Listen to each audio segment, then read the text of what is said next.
Sepertinya perang di Ukraina akan menjadi semakin panjang, jauh dari perkiraan banyak pengamat yang mengatakan Ukraina merugi karena semua senjata yang dikirim pihak barat adalah berupa pinjaman atau hutang. Karena itu, perang harus dihentikan. Dengan Ukraina mengaku kalah dan Rusia mendapatkan 5 wilayah Ukraina atau seluas 20% wilayah Ukraina lepas ke Rusia. Bayangkan, dari perhitungan analisa keuangan, bunga dari pinjaman ke Ukraina selama 10 bulan berperang adalah $20 billion alias anggaran yang telah diturunkan pihak barat lebih dari $500 billion.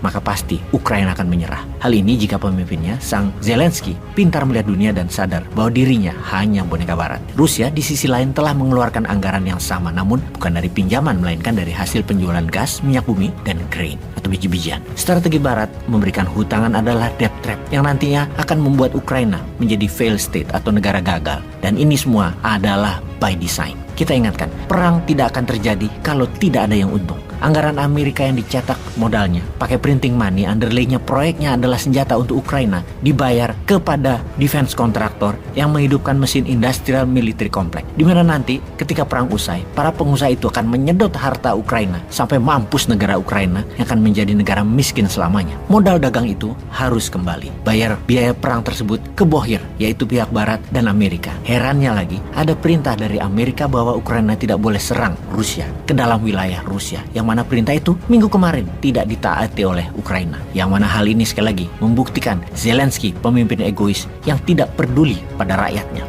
Ukraina melancarkan serangan udara menarget 2 pangkalan militer di wilayah Rusia menggunakan pesawat tak berawak atau drone pada minggu lalu yang menyebabkan Rusia membalas serangan itu ke banyak infrastruktur kelistrikan di Ukraina. Saling serang tersebut mengakibatkan eskalasi pertempuran di berbagai wilayah meningkat. Rusia yang geram dengan jembatan yang dibom pihak Ukraina tambah marah dengan 4 serangan udara masuk ke wilayah Rusia, di mana serangan dari pihak Ukraina juga bisa dikatakan menjadi yang paling berani sejak negaranya diinvasi Rusia 10 bulan lalu. Karena bukan menyerang wilayah Ukraina yang dikuasai oleh Rusia, namun masuk jauh ke dalam wilayah Rusia. Pihak Ukraina menggunakan drone era Uni Soviet yang menarget pangkalan militer di Ryazan dan Engels sekitar 483 km dari perbatasan Ukraina, merusak bandara militer dan merusak 2 pesawat tempur. Lapangan terbang pangkalan Engels di dekat sungai Volga selatan Rusia adalah pangkalan yang menjadi rumah bagi pesawat pembom jarak jauh Rusia yang mampu membawa hulu ledak nuklir. Sejumlah pesawat Tupolev 160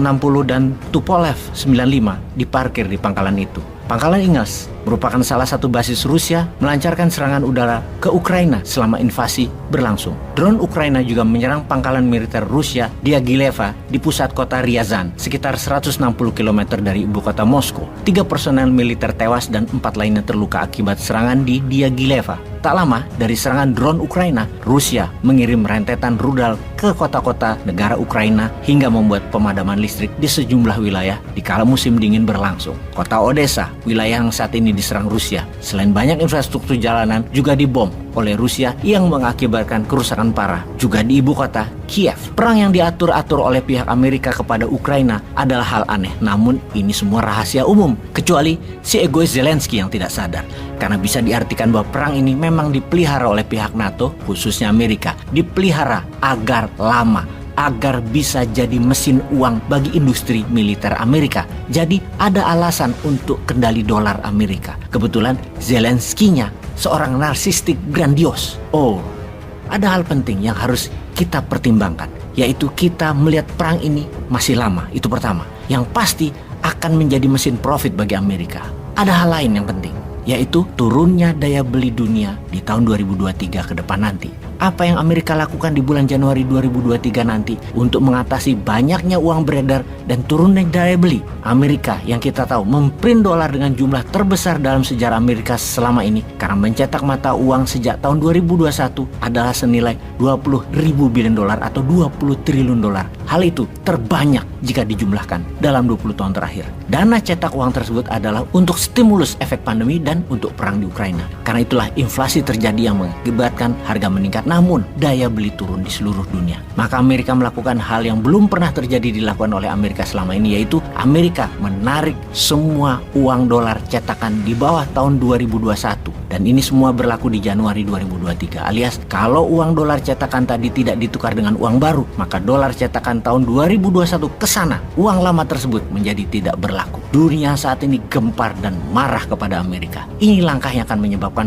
blunder bagi Amerika pastinya, karena triliunan dolar akan hilang dan menjadi tidak bernilai. Walaupun hal itu mungkin akan menstabilkan uang beredar dengan hasil produksi, namun hal ini adalah tindakan kurang ajar dan tidak amanah atas kepercayaan dunia akan dolar. Maka sahabat, kesimpulan yang kita dapati adalah perang Ukraina masih harus panjang agar uang cetakan Amerika yang dicetak sejak tahun 2021 sejumlah lebih dari 20 triliun dolar punya underlying proyeknya, yaitu peralatan perang. Kedua, nilai dolar akan menjadi tidak menentu, bisa naik karena demand besar atau rush, dan mungkin akan membawa dolar terhadap rupiah ke arah 18.000 rupiah per dolar. Kemudian, ikatan kuat petro yuan sebagai pengganti dolar dalam mata uang transaksi pada dunia perminyakan akan buat demand terhadap dolar menurun. Devisa Indonesia bisa amburadul jadinya. Sudah dolar mahal, namun kebutuhan buat transaksi antar negara berkurang. Tahun 2023 bisa menjadi tahun kegelapan ekonomi bagaikan tahun kegelapan pandemi di tahun 2020 kemarin. Semua ini adalah man-made disaster, petaka ciptaan manusia sendiri. Bagi Indonesia, kalau kita punya visi kelas dunia dan pemimpin kelas dunia, inilah masa Indonesia menyalip di tikungan